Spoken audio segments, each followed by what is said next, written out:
Hello everyone, welcome back to learn with Gautam. जैसा कि आप लोग जानते हैं, आज हम बात करने वाले हैं इस वीडियो में, ठीक है, जो हमारी इंस्ट्रूमेंट मैकेनिक ट्रेड है उसके जो मोस्ट इम्पोर्टेंट क्वेश्चन हैं, ठीक है। कितने 30 क्वेश्चन हैं जो मैं आपके लिए लेके आया हूं, जो आपके एग्जाम में बहुत ज्यादा आपको जरूरी, ठीक है, मिलने वाले हैं और आपको वहां पर हेल्प करने वाले हैं। तो जो भी बच्चे CITS का एग्जाम देने जा रहे हैं उनको लिए ऑल द बेस्ट, और जो भी बच्चे यहाँ पर पढ़ रहे हैं, ठीक है, अच्छी बात है। ध्यान से सारे क्वेश्चनों का आपको देखना है, क्योंकि मैं एक एक क्वेश्चन का आंसर बताऊंगा, उसके बाद उसको एक्सप्लेन भी करूंगा। और जो भी बच्चे चैनल पर नए हैं, पहले तो चैनल को फटाफट सब्सक्राइब कर लेंगे, ठीक है, बेल आइकन प्रेस कर लेंगे, जिससे कि लास्ट में वीडियो देख के आप तुरंत भाग न जाएं, ठीक है। और फिर वीडियो अगर आपको अच्छी लगती है, कोई डाउट लगता है तो आप कमेंट करके पूछ सकते हैं। बाकी अगर वीडियो अच्छी लगे तभी लाइक करना है और अपना रिव्यू कमेंट करके दे सकते हैं। चलिए, ज्यादा टाइम ना वेस्ट करते हो, क्योंकि आपके पास भी टाइम कम है। सीधे हम बढ़ते हैं, हमारा जो फर्स्ट क्वेश्चन है उसको देख लेते हैं। और इस वीडियो में जो आपको क्वेश्चन मिलने वाले एकदम टॉपिक वाइज मिलने वाले हैं, तो बने रहिए पूरी वीडियो के साथ। एक एक टॉपिक को कवर करेंगे और उनके जो मोस्ट इंपोर्टेंट क्वेश्चन है उनको डिस्कस करेंगे। तो जैसा कि देख रहे हैं, पहला हमारा जो टॉपिक दिया गया है प्रेशर मापन, ठीक है। प्रेशर मापन यानी कि, ठीक है, प्रेशर मेजरमेंट बोल देते हैं इंग्लिश में। अब आपको हिंदी और इंग्लिश दोनों वर्ड आपको याद करके जाना है एग्जाम में जा रहे हैं, क्योंकि वहां पर आपको क्वेश्चन पेपर हिंदी और इंग्लिश दोनों में दिया गया होगा, बट कुछ शब्द ऐसे दिए गए होते हैं जो आपको हिंदी में ना पता होकर इंग्लिश में पता होते हैं, ठीक है। तो उसी को आप ध्यान में रख के चलेंगे। क्वेश्चन नंबर 1 दिया गया है, किसी बंद पाइप में बहते हुए तरल का दबाव मापने के लिए किस उपकरण का उपयोग सबसे अधिक प्राथमिक रूप से किया जाता है, ठीक है। किसी बंद पाइप में जो बहता हुआ तरल है उसके दबाव को मापने के लिए कौन सा उपकरण है जो यूज किया जाता है सबसे पहले, ठीक है।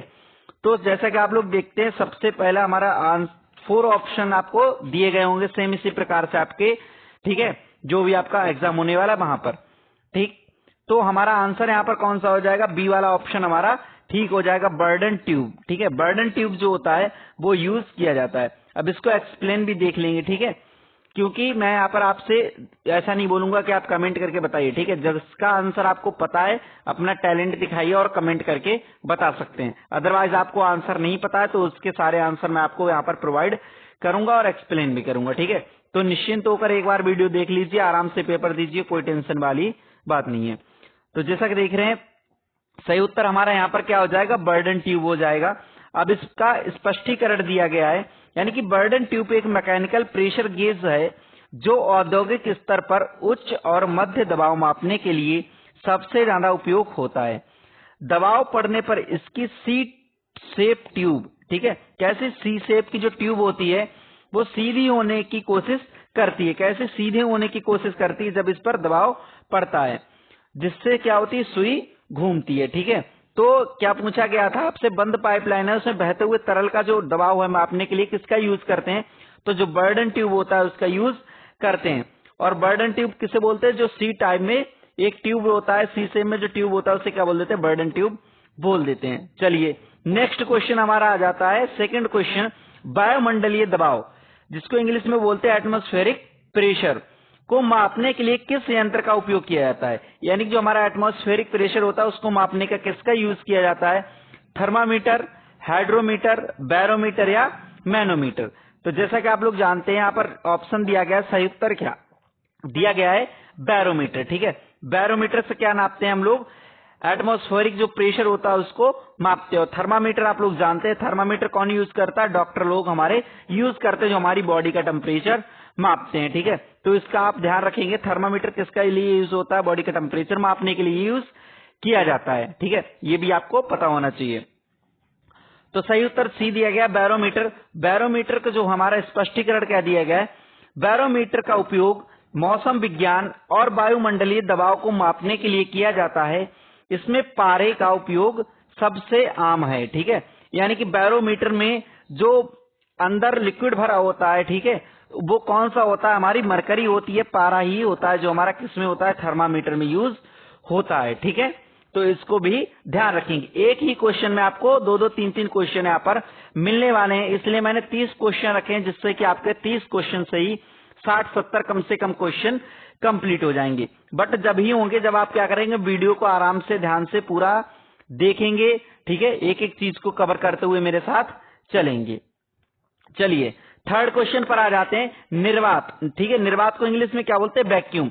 अब आप लोगों ने वैक्यूम तो बहुत बार सुना होगा, वैक्यूम क्लीनर भी सुना होगा, ठीक है, वैक्यूम क्लीनर तो सुना होगा, लेकिन कभी निर्वात सफाई करनी नहीं सुना होगा। ठीक, तो मैंने आपसे जैसा कि स्टार्टिंग में ही बोला, इंग्लिश और हिंदी दोनों वर्ड आपको ध्यान रखने हैं। ठीक, निर्वात यानी वैक्यूम दबाव को मापने के लिए निम्नलिखित में से कौन सा गेज सबसे उपयुक्त होता है। जो वैक्यूम होता है उसको मापने के लिए कौन सा गेज सबसे उपयुक्त होता है, McLeod gauge, diaphragm gauge, Bourdon tube gauge या बेलोज गेज। तो जैसा कि आप लोग देख रहे हैं, सही उत्तर हमारा दिया गया ए, मैकलोड गेज। ठीक है, मैकलोड गेज जो होता है उसका स्पष्टीकरण दिया गया है। मैकलोड गेज एक कम दबाव यानी कि वैक्यूम मापने वाला उपकरण है। यह मुख्य रूप से वैक्यूम सिस्टम के कैलिब्रेशन के लिए एक मानक के रूप में उपयोग किया जाता है। ठीक है, तो आप लोग समझ गए होंगे, जो हमारा वैक्यूम होता है उसको मापने के लिए किसका यूज किया जाता है, जो मैकलोड गेज होता है उसका यूज किया जाता है। ठीक, चलिए नेक्स्ट बढ़ जाते हैं फोर्थ क्वेश्चन पर। फोर्थ क्वेश्चन पर जैसे कि बढ़ते हैं, आप लोग देखते हैं फोर्थ क्वेश्चन में आपको दिया गया है बहुत कम दबाव यानी अंतर। ठीक है, बहुत कम दबाव अंतर डिफरेंशियल प्रेशर। ठीक है, डिफरेंशियल प्रेशर को अत्यंत सटीकता से मापने के लिए किसका उपयोग होता है। ठीक है, तो उसका सही उत्तर क्या दिया गया है हमारा, इंक्लाइंड मैनोमीटर। ठीक, उसका दो ऑप्शन दिए गए, बर्डन ट्यूब ये भी हमारा गलत है, पिस्टानी गेज और सी टाइप ट्यूब ये भी गलत है। जैसा कि आप लोग जानते हैं सी टाइप जो ट्यूब है, सी टाइप ट्यूब था वो किसके लिए हो रहा था, हमारी सुई घुमाने के लिए यूज हो रहा था। आप लोगों ने देखा था, फर्स्ट क्वेश्चन ही दिया गया था। इसका आंसर क्या हो जाएगा, हमारा सही उत्तर ए हो जाएगा, इनक्लाइंड मैनोमीटर। इनक्लाइंड यानी झुका हुआ, इनक्लाइंड का मीनिंग क्या हो जाता है, झुका हुआ। ठीक है, मैनोमीटर तरल के स्तर में छोटे बदलावों को बड़ा करके दिखाता है। क्या करता है, जो तरल होता है उसमें छोटे छोटे बदलाव होते हैं उनको बड़ा करके दिखाता है, जिससे कम दबाव के अंतर को बहुत सटीकता से पढ़ा जा सकता है। ठीक है, जिससे कि बहुत कम अगर दबाव होता है तो उसका जो अंतर होता है उसको भी बहुत अच्छे से हम क्या कर सकते हैं, रीड कर सकते हैं, उसको नोटिस कर सकते हैं। ठीक है, चलिए इतना आपको क्लियर हो गया होगा। नेक्स्ट आ जाते हैं हमारा फिफ्थ क्वेश्चन, जैसा कि आप स्क्रीन पर देख रहे हैं। फिफ्थ क्वेश्चन में क्या दिया गया, डेड वेट टेस्टर। ठीक है, डेड वेट टेस्टर का मुख्य उपयोग क्या है। जो डेड वेट टेस्टर होता है उसका मुख्य उपयोग क्या होता है। ऑप्शन ए दिया गया भारी वजन तोलना, ऑप्शन बी प्रेशर गेज का आंशांकन, ऑप्शन सी तापमान मापना, ऑप्शन डी प्रवाह दर नियंत्रित करना। तो जैसा कि आप लोग देख रहे हैं सही आंसर क्या दिया गया है हमारा, ऑप्शन बी हमारा राइट आंसर दिया गया है, प्रेशर गेज का आंशांकन। ठीक है, आंशांकन को इंग्लिश में क्या बोलते हैं, कैलिब्रेशन बोलते हैं। आप लोगों ने क्लास में कैलिब्रेशन बहुत बार पढ़ा है। ठीक है, क्या पढ़ा है, कैलिब्रेशन वर्ड जो है बहुत बार सुना भी है, पढ़ा भी है। ठीक है, लेकिन आंशांकन जो वर्ड है वो आपने पहली बार सुना होगा। तो आई थिंक आप लोगों को ये सारी चीजें, तो इसका हमारा राइट आंसर क्या हो जाएगा, प्रेशर गेज का आंशांकन यानी कि कैलिब्रेशन करना। इसका स्पष्टीकरण क्या दिया गया है, डेड वेट टेस्टर एक मानक यंत्र है जिसका उपयोग अन्य प्रेशर गेजों की सटीकता की जांच करने या उन्हें कैलिब्रेट करने के लिए ज्ञात यानी कि नॉन दबाव उत्पन्न करके किया जाता है। ठीक है, जो हमारा डेड वेट टेस्टर होता है उसका मुख्य उपयोग क्या होता है, प्रेशर गेज का कैलिब्रेशन करना या आंशांकन करना। ठीक है, चलिए 5 क्वेश्चन आपने बहुत अच्छे से पढ़ लिए हैं। ठीक है, और 5 क्वेश्चन में भी आपने 2-3 क्वेश्चन एक्स्ट्रा ही पढ़ लिए हैं। अब इसी बात पर कमेंट करके बताइए कि आपको कोई क्वेश्चन समझ ना आ रहा हो तो वो भी बोल सकते हैं, और आपको क्वेश्चन कैसे लग रहे हैं। ठीक है, तो 1 मिनट का टाइम निकालिए, कमेंट करके तुरंत बताइए। बाकी वीडियो अपने दोस्तों के पास भी शेयर कर दीजिए जिससे कि उनका पेपर भी थोड़ा बहुत, ठीक है, आपके जैसे ना हो बट थोड़ा बहुत तो अच्छा हो ही जाए। ठीक है, चलिए आगे बढ़ते हैं नेक्स्ट क्वेश्चन पर। नेक्स्ट क्वेश्चन के साथ साथ हमारा आ जाता है नेक्स्ट टॉपिक। जैसा कि मैंने बताया था टॉपिक वाइज मैंने आपको सारे यहाँ पर क्वेश्चन तैयार करके रखे हुए। कोई भी टॉपिक जो हमारा इंस्ट्रूमेंट मैकेनिक्स से रिलेटेड ट्रेड है, ठीक है, उससे कोई भी टॉपिक हमने छोड़ा नहीं है, और उनके भी मोस्ट इंपोर्टेंट जो क्वेश्चन है उनको लिया है, जो हम मोस्टली एग्जाम में आते ही आते हैं। तो नेक्स्ट हमारा टॉपिक आ जाता है तापमान मापन यानी कि टेम्परेचर मेजरमेंट। ठीक है, पहला हमारा कौन सा था? Pressure measurement. अब आ जाता है हमारा टेम्परेचर मेजरमेंट। चलिए 6 नंबर का क्वेश्चन दिया गया है, थर्मोकपल निम्नलिखित में से किस सिद्धांत पर काम करता है? ठीक है, जो थर्मोकपल होता है किस सिद्धांत पर कार्य करता है, किस प्रिंसिपल पर काम करता है, ये आपसे पूछा गया है। ऑप्शन ए पेल्टियर प्रभाव, ऑप्शन बी सीबेक प्रभाव, ऑप्शन सी थॉमसन प्रभाव, ऑप्शन डी फैराडे नियम। तो हमारा राइट आंसर जैसा कि आप देख रहे हैं सही दिया गया है। सही उत्तर क्या है हमारा? बी, सीबेक प्रभाव जो है, ठीक है, सीबेक इफेक्ट है, ठीक है, वही क्या है हमारा, ठीक है, थर्मोकपल उसी सिद्धांत पर क्या करता है? वर्क करता है।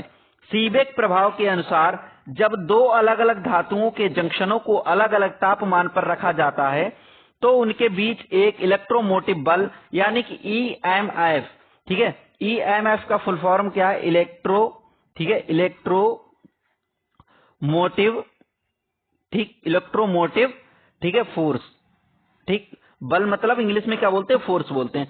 अब आपको ईएमएफ की फुल फॉर्म भी पता होनी चाहिए, ठीक है, इलेक्ट्रोमोटिव फोर्स। अभी के अभी मेरे साथ यहां पर आपको याद करना है, इलेक्ट्रोमोटिव फोर्स, ईएमएफ, तीनों की मीनिंग क्या हो जाएगी? इलेक्ट्रोमोटिव फोर्स, ठीक है, ये क्या हो गई हमारी, इसकी फुल फॉर्म हो गई।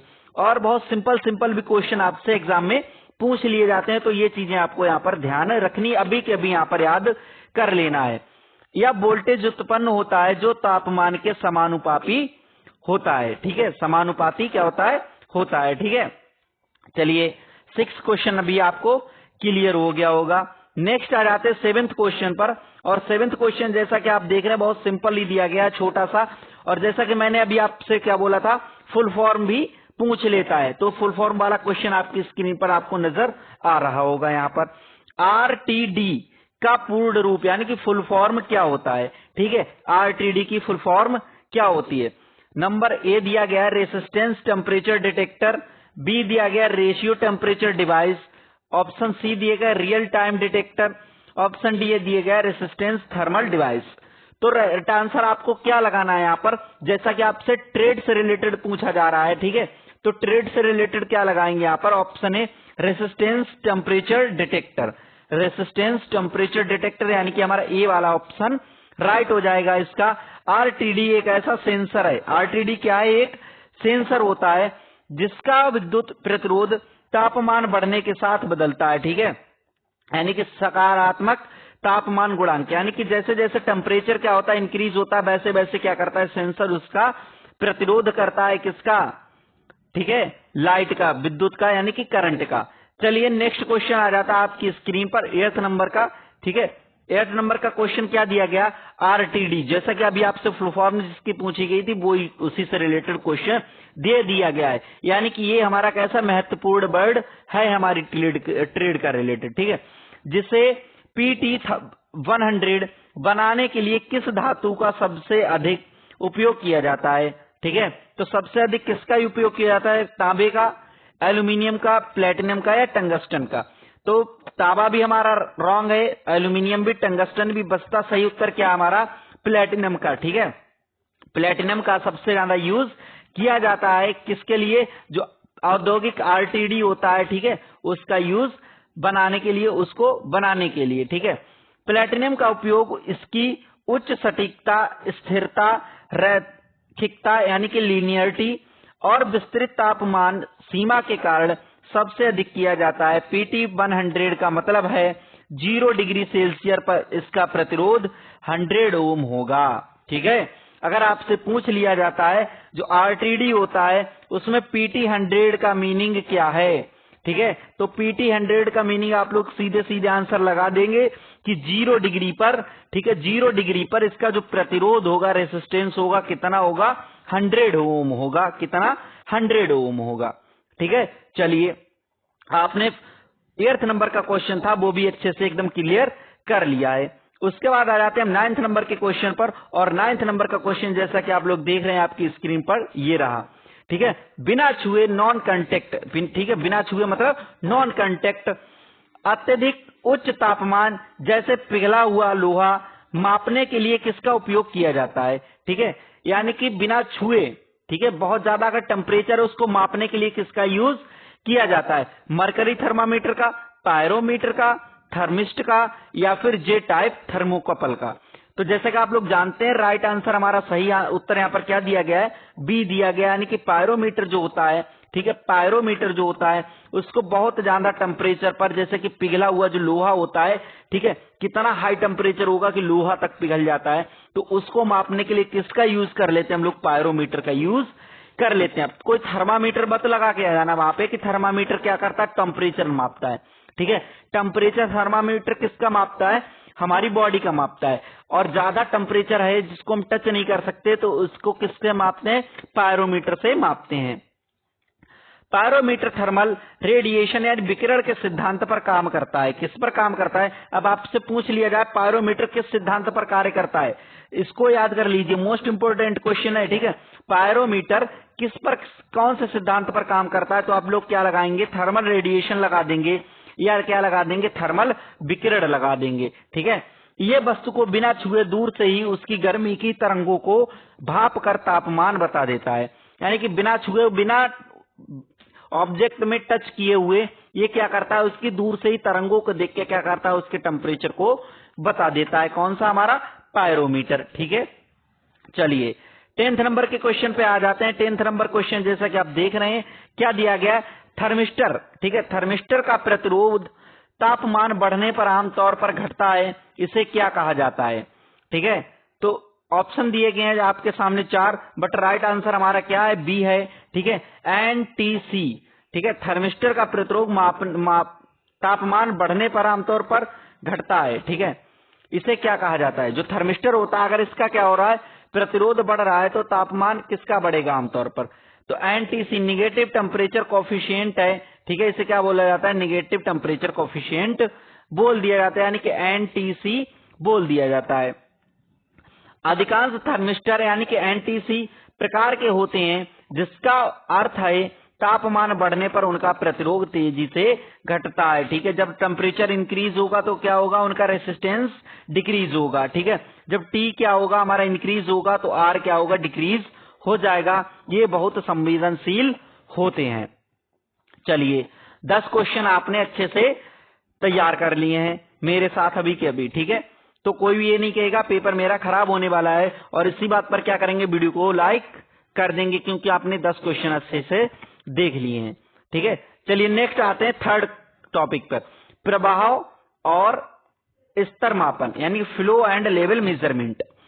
क्वेश्चन 11 दिया गया, ऑरिफिस प्लेट, ठीक है, ऑरिफिस प्लेट किस प्रकार का फ्लो मीटर है, ठीक है, किस प्रकार का फ्लो मीटर है, परिवर्तनीय क्षेत्र, विभेदक दबाव, विद्युत चुंबकीय या अल्ट्रासोनिक।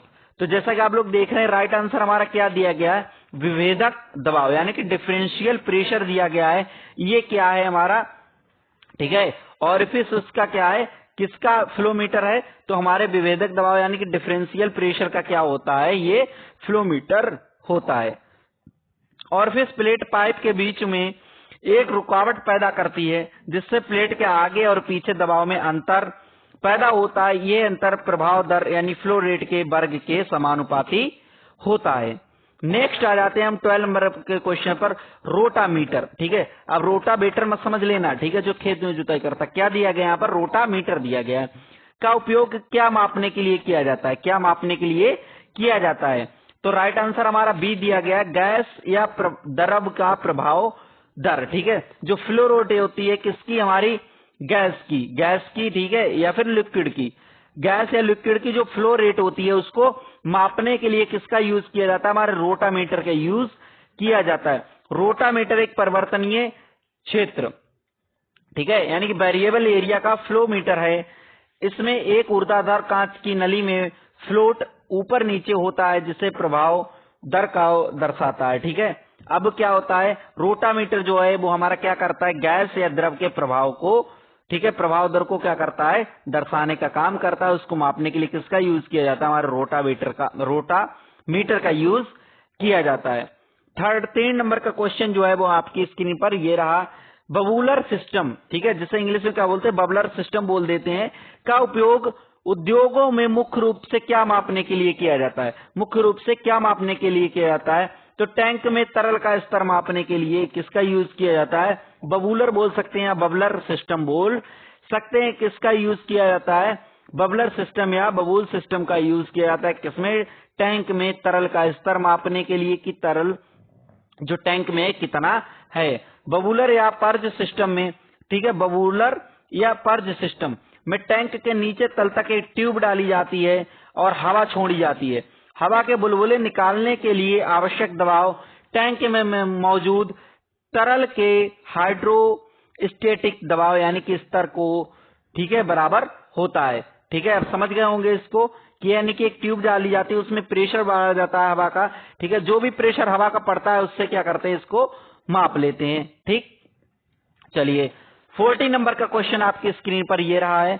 बिना किसी गतिशील भाग यानी नो मूविंग पार्ट के विद्युत चालक द्रव्यों का प्रभाव मापने के लिए कौन सा मीटर सबसे अच्छा है? ठीक है, बिना किसी गतिशील भाग के, नो मूविंग पार्ट हैं, उनके जो विद्युत चालक द्रव हैं उनको प्रभाव को मापने के लिए कौन सा मीटर जो है सबसे अच्छा होता है?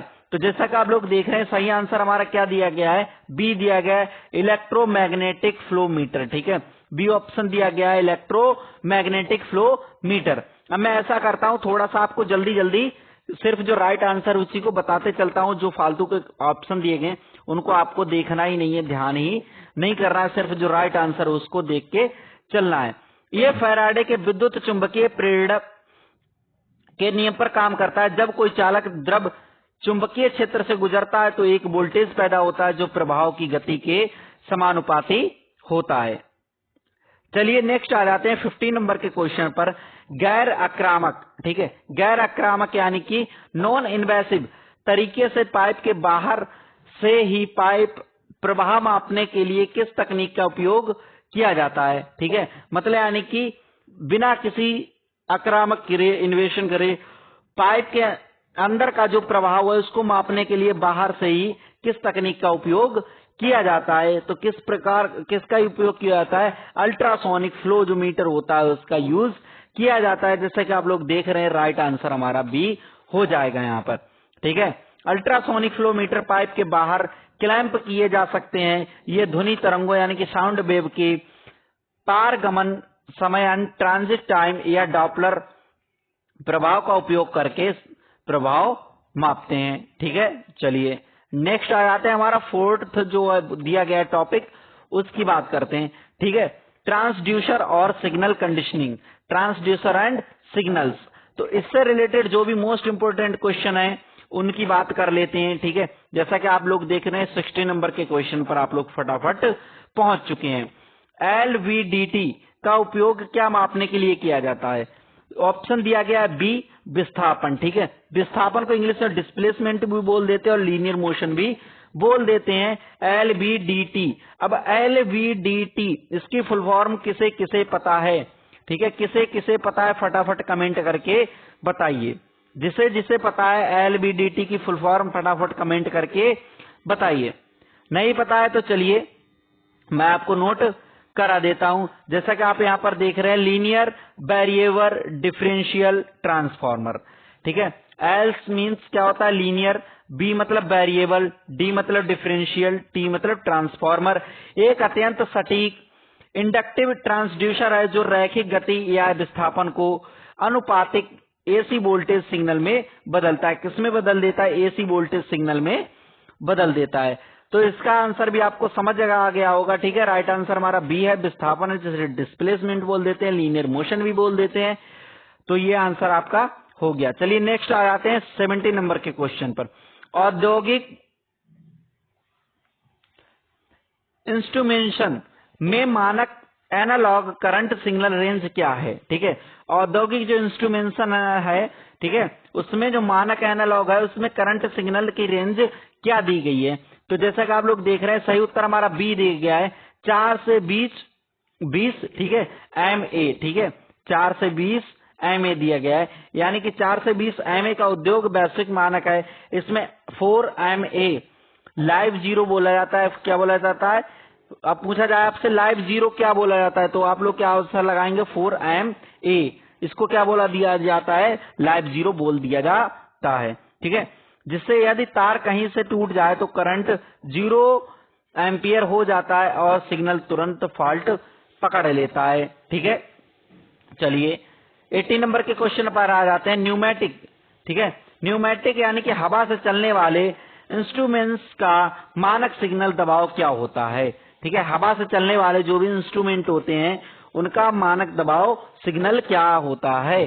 तो ऑप्शन बी जैसा कि आप लोग देख रहे हैं इसका भी राइट हो जाएगा। ठीक है, 3 से 15, ठीक है, PSI यानी कि 3 to 15 PSI। ठीक है, 3 से 15 क्या हो जाएगा, PSI हो जाएगा। न्यूमेटिक प्रणालियों में 3 से 15 PSI यानी कि पाउंड प्रति वर्ग इंच। ठीक है, पाउंड पर, ठीक है, सेकंड इंच हो जाएगा। ठीक है, प्रति वर्ग इंच हो जाएगा। ठीक, मानक नियंत्रण सिग्नल रेंज है PSI प्रारंभिक बिंदु यानी कि लाइव जीरो है और 15 PSI अधिकतम सीमा है। ठीक है, सबसे कम जो लाइव बिंदु कितना है 3 है। ठीक है, और उसके बाद 15 क्या है, उसकी अधिकतम सीमा हो जाएगी। चलिए नेक्स्ट आ जाते हैं। जैसा कि आप देख रहे हैं हमारा 19 नंबर का क्वेश्चन आपकी स्क्रीन पर नजर आ रहा है। क्वेश्चन आपके सामने ये रहा और अगर आपको आंसर पता है तो फटाफट कमेंट करके बता दीजिए इसका आंसर क्या हो जाएगा हमारा। ठीक है, ऐसे ट्रांसड्यूसर जो बिना किसी बाहरी बिजली स्रोत के स्वयं विद्युत सिग्नल उत्पन्न करते हैं कहलाते हैं। ठीक है, ऐसे कौन से ट्रांसड्यूसर हैं जो बिना किसी बाहरी बिजली स्रोत के खुद क्या करते हैं, विद्युत सिग्नल उत्पन्न कर लेते हैं। तो जैसा कि आप लोग जानते हैं बी आंसर हमारा सही है। एक्टिव ट्रांसड्यूसर बोलते हैं, क्या बोल देते हैं उन्हें, एक्टिव ट्रांसड्यूसर बोल देते हैं। एक्टिव ट्रांसड्यूसर जैसे कि थर्मोकपल, पीजो इलेक्ट्रिक क्रिस्टल ऊर्जा के एक रूप को दूसरे रूप में बदलने के लिए बाहरी बिजली की आवश्यकता नहीं रखते, वे खुद सिग्नल जनरेट करते हैं। ठीक है, चलिए अब आ जाते हैं 20 नंबर के क्वेश्चन पर। स्ट्रेन गेज, ठीक है, स्ट्रेन जो गेज है, ठीक है, का कार्य सिद्धांत किस पर आधारित है। जो स्ट्रेन गेज है उसका कार्य सिद्धांत किस पर आधारित है। तो जैसा कि आप लोग देख रहे हैं बी वाला क्वेश्चन क्या दिया गया है, यांत्रिक खिंचाव यानी कि तनाव के कारण प्रतिरोध बदलना। ठीक है, यांत्रिक खिंचाव या तनाव के कारण प्रतिरोध बदलना, उस पर किस पर इस पर कौन काम करता है, हमारा स्ट्रेन गेज काम करता है। स्ट्रेन गेज का सिद्धांत किस पर आधारित है, तो आप लोग क्या आंसर लगा देंगे, यांत्रिक खिंचाव यानी कि तनाव के कारण प्रतिरोध बदलना शामिल है। जब स्ट्रेन गेज पर कोई बल या खिंचाव यानी कि स्ट्रेन आता है तो उसके तार की लंबाई और मोटाई बदलती है। ठीक है, जब क्या होता है स्ट्रेन गेज पर कोई बल या खिंचाव लगता है तब उसका जो तार है उस पर क्या होता है, उसकी लंबाई और मोटाई बदल जाती है, जिससे उसका विद्युत प्रतिरोध बदल जाता है। इसे पीजो रेसिस्टिक प्रभाव भी कहते हैं। चलिए अब आ जाते हैं 21 क्वेश्चन पे। और जैसा कि आप जानते हैं 21 क्वेश्चन पे पहुंचने से पहले हमारा 5th नंबर का क्या आ जाता है, टॉपिक आ जाता है कंट्रोल वाल्व एंड एक्चुएटर। ठीक है, control valve and actuators. 21 number का क्वेश्चन क्या दिया गया, आईपी कन्वर्टर, ठीक है, का मुख्य कार्य क्या होता है। आईपी कन्वर्टर है उसका मुख्य कार्य क्या होता है, तो उसका मुख्य कार्य क्या हो जाएगा, करंट सिग्नल यानी कि 4 से 20 MA का न्यूमेटिक सिग्नल 3 से 15 PSI में बदलना। ठीक है, सही उत्तर इसका क्या हो जाएगा, बी हो जाएगा। करंट यानी सिग्नल 4 से 20 MA को न्यूमेटिक सिग्नल यानी कि 3 से 15 PSI में बदलना। अब इसका स्पष्टीकरण एक बार आप लोग ध्यान से सुन लेंगे। करंट सिग्नल 4 से 20 MA को न्यूमेटिक सिग्नल में बदलना का अर्थ है करंट और P का अर्थ है प्रेशर। ठीक है, समझे, I का अर्थ क्या है, करंट है, I का अर्थ क्या है, करंट है, और P का अर्थ क्या हो जाएगा, प्रेशर हो जाएगा। इलेक्ट्रॉनिक कंट्रोलर यानी कि PLC से मिलने वाले 4 to 20 MA को सिग्नल को हवा से चलने वाले कंट्रोल वाल्व के लिए 3 से 15 PSI में बदलने के लिए इसका उपयोग होता है। चलिए नेक्स्ट आ जाते हैं 22 नंबर के क्वेश्चन पर और धीरे धीरे हम बढ़ रहे हैं हमारे लास्ट क्वेश्चन की ओर। ठीक है, और आप लोग एकदम हमारे साथ डटे हुए हैं, बने हुए हैं, तो फटाफट वीडियो को लाइक कर दीजिए, क्योंकि वीडियो बनाने में काफी वक्त लगता है, उससे भी ज्यादा कंटेंट को तैयार करने में लग जाता है। चलिए 22 नंबर का क्वेश्चन जैसे कि आप देख रहे हैं, यदि किसी कंट्रोल वाल्व को एयर टू ओपन यानी कि खुलने के लिए जिसे हवा चाहिए हो डिजाइन किया गया है, तो हवा की सप्लाई बंद होने पर उसकी स्थिति क्या हो जाएगी। यदि किसी कंट्रोल वाल्व को ऐसे तैयार किया गया है जो हवा मिलने पर ही क्या होगा, ओपन होगा, यानी कि उसको ओपन होने के लिए हवा की जरूरत पड़े और हवा ही अगर बंद कर दी जाए तो क्या होगा, वो पूरी तरीके से बंद हो जाएगा, पूरी तरीके से क्या हो जाएगा, बंद हो जाएगा, फेल क्लोज हो जाएगा। ओपन टू एयर वाल्व में स्प्रिंग वाल्व को बंद रखता है, जब हवा का दबाव दिया जाता है तभी ये खुलता है, इसलिए हवा फेल होने का पर स्प्रिंग के कारण ये पूरी तरह बंद यानी कि फेल क्लोज हो जाएगा। नेक्स्ट आ जाते हैं 23 नंबर के क्वेश्चन पर। 23 नंबर का क्वेश्चन क्या दिया गया है, कंट्रोल वाल्व में वाल्व पोजिशनर, ठीक है, वाल्व पोजिशनर का मुख्य उद्देश्य क्या होता है। ठीक, कंट्रोल वाल्व होता है, उसमें जो वाल्व पोजिशनर है उसका मुख्य उद्देश्य क्या होता है। तो जैसा कि आप लोग जानते हैं बी वाला ऑप्शन हमारा राइट है, वाल्व स्टेम की सटीक स्थिति सुनिश्चित करना और घर्षण को कम करना है, यानी कि जो वाल्व स्टेम है उसकी जो सटीक स्थिति है उसको क्या करना, सुनिश्चित कर लेना, और जो घर्षण हो रहा है उसको क्या करना, कम करना। ठीक है, घर्षण को, ठीक है, फ्रिक्शन को कम करना। पोजिशनर एक फीडबैक मैकेनिज्म है जो कंट्रोलर के सिग्नल की तुलना वाल्व की वास्तविक स्थिति से करता है और हवा का दबाव बढ़ाकर घटाकर, ठीक है, बढ़ा भी सकता है और घटा भी सकता है, वाल्व को बिल्कुल सही पोजीशन पर लाता है। ठीक है, ये भी आपको क्लियर हो गया होगा। चलिए नेक्स्ट बढ़ जाते हैं 24 नंबर के क्वेश्चन पर, और 24 नंबर का क्वेश्चन आपकी स्क्रीन पर ये रहा, निम्नलिखित में से कौन सा वाल्व केवल प्रभाव को पूरी तरह चालू यानी कि ऑन या पूरी तरह बंद यानी कि ऑफ करने के लिए उपयोग किया जाता है, ना कि थ्रॉटलिंग यानी कम ज्यादा के लिए। ठीक है, कौन सा वाल्व है जो सिर्फ प्रभाव को पूरी तरीके से या तो बंद करता है या फिर पूरी तरीके से चालू करता है, ना कि कम ज्यादा के लिए यूज किया जाता है। तो जैसा कि आप लोग जानते हैं हमारा बी नंबर का ऑप्शन एकदम राइट है, बॉल बॉल्ब। ठीक है, जो बॉल बॉल्ब होता है जिसे गेट बॉल्ब भी हम बोल सकते हैं, उसका उपयोग किसके लिए किया जाता है, बॉल्ब और गेट का मुख्य उपयोग से आइसोलेशन ऑन ऑफ वाल्व है, थ्रॉटलिंग या सटीक प्रभाव नियंत्रण के लिए आमतौर पर ग्लोब वाल्व का उपयोग किया जाता है। ठीक है, चलिए नेक्स्ट बढ़ते हैं हम 25 नंबर के क्वेश्चन पर, और उससे पहले जैसा कि मैंने आपसे बोला है हमारा आ जाता है टॉपिक 6। ठीक है, मोस्ट इंपोर्टेंट जो भी कुछ टॉपिक थे वो मैंने आपको यहाँ पर प्रोवाइड कराए हैं। ठीक है, आपको टॉपिक भी नहीं पता होंगे तो मैंने टॉपिक भी आपको यहाँ पर प्रोवाइड करा दिए, और उनके साथ साथ आपको सारे क्वेश्चन भी यहाँ पर आपको अवेलेबल हो चुके हैं।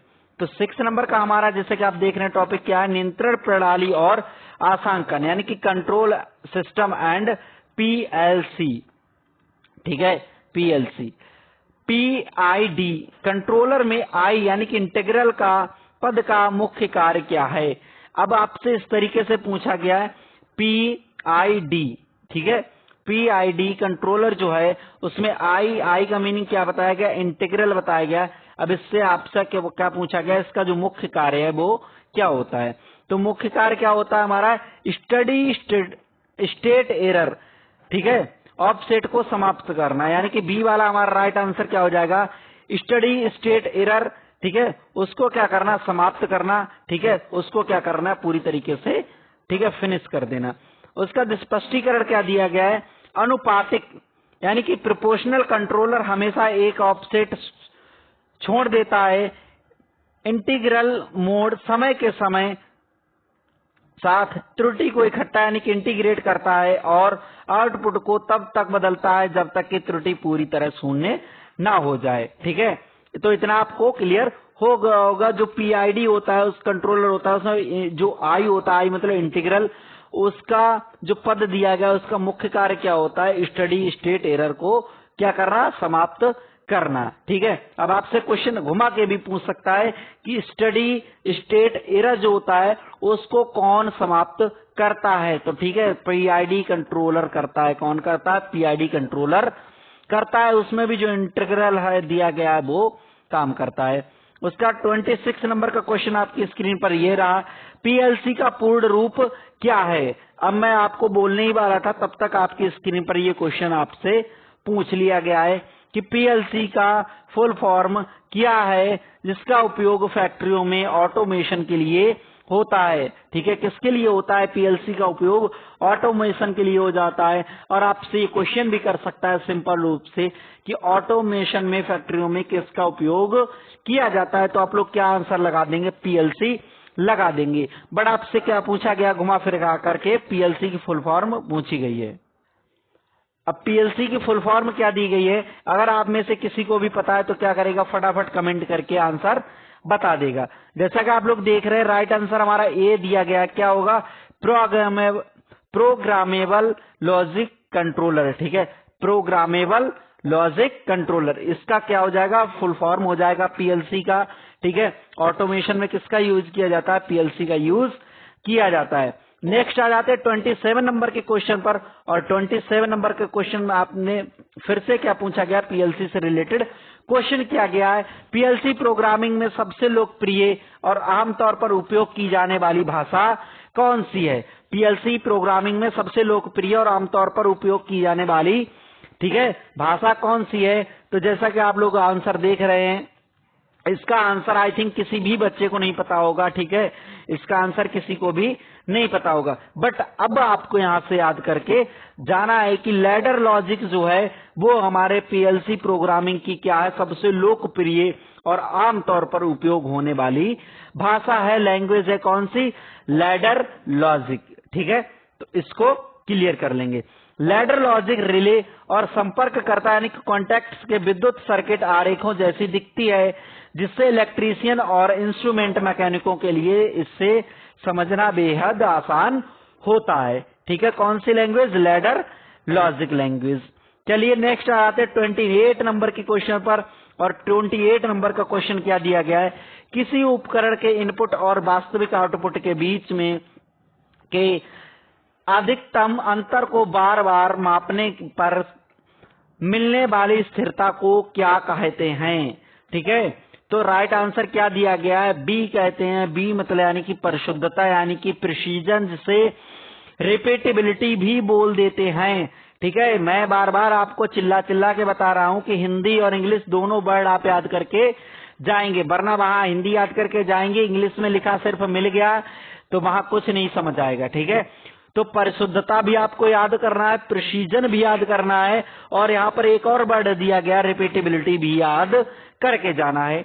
परिशुद्धता यानी प्रिसीजन का मतलब है एक ही इनपुट को बार बार मापने पर उपकरण कितनी बार एक जैसा यानी समान परिणाम दिखाता है, भले ही वह परिणाम सही मान यानी ट्रू वैल्यू से दूर ही क्यों ना हो।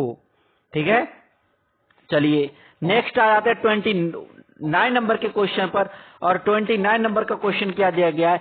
स्मार्ट इंस्ट्रूमेंट में प्रयुक्त HART HART प्रोटोकॉल का पूर्ण रूप क्या है? ठीक है, अब HART आप लोगों ने पहली बार देखा होगा आई थिंक। ठीक है, और इसकी आपको फुल फॉर्म तो पता होना ही बिल्कुल इम्पॉसिबल है। ठीक है, तो फिर अब आपको यहां से ध्यान कर लेना है, एक बार नोट कर लीजिए कॉपी पर, 4 बार पढ़ लीजिए, क्योंकि ये कुछ ऐसे क्वेश्चन थे मैंने आपको ढूंढ के प्रोवाइड कराए हैं जो हर बार इस एग्जाम में फंसते ही फंसते हैं। ठीक है, कोई मैं आपको फालतू के 100-150 क्वेश्चन नहीं लेके आया हूं जो क्या हो फालतू उल्लू उल्लू कहीं से उठा के डाल दिए। ठीक है, इसलिए मैंने क्या करे हैं आपके लिए सिर्फ जो मोस्टली इंपोर्टेंट क्वेश्चन है वही आपको सिलेक्ट करके यहां पर लाया हूं। तो HART प्रोटोकॉल का पूर्ण रूप क्या है? HART उसका पूर्ण रूप क्या हो जाएगा? Option B, highway addressable remote transducer. ठीक है, HART प्रोटोकॉल पारंपरिक 420 MA एनालॉग सिग्नल के ऊपर ही डिजिटल सूचना जैसे डायग्नोस्टिक कॉन्फ़िगरेशन भेजने की सुविधा देता है। अब एक बार फिर से HART की फुल फॉर्म मेरे पास साथ ही क्या करेंगे आप लोग? बोल बोल कर रिपीट करेंगे। ऐसे सिर्फ सुनना नहीं है बैठ के, मोबाइल लेके बैठ के सुनने बैठ के। ठीक है, जो भी फुल फॉर्म है उनको क्या करना है? मेरे साथ रिपीट करना है। Highway addressable remote transducer. फिर से बोलिए बार बार मेरे साथ क्या करेंगे आप लोग? प्रोनाउंशिएट करेंगे तो आपकी जो जीभ है वो भी अच्छे से वर्क करना स्टार्ट करेगी और आपको याद भी हो जाएगा। Highway, addressable, remote, transducer. Okay, बहुत अच्छे आप लोगों ने बोल लिया है। चलिए, जिसने नहीं बोल पाया आप लोग कमेंट कर सकते हैं, ठीक है, और जिसने बोल लिया वो भी बता सकते हैं। और जैसा कि आप लोग देख रहे हैं, लास्ट क्वेश्चन हमारे इस वीडियो का आपकी स्क्रीन पर प्रेजेंट होने जा रहा है, ठीक है।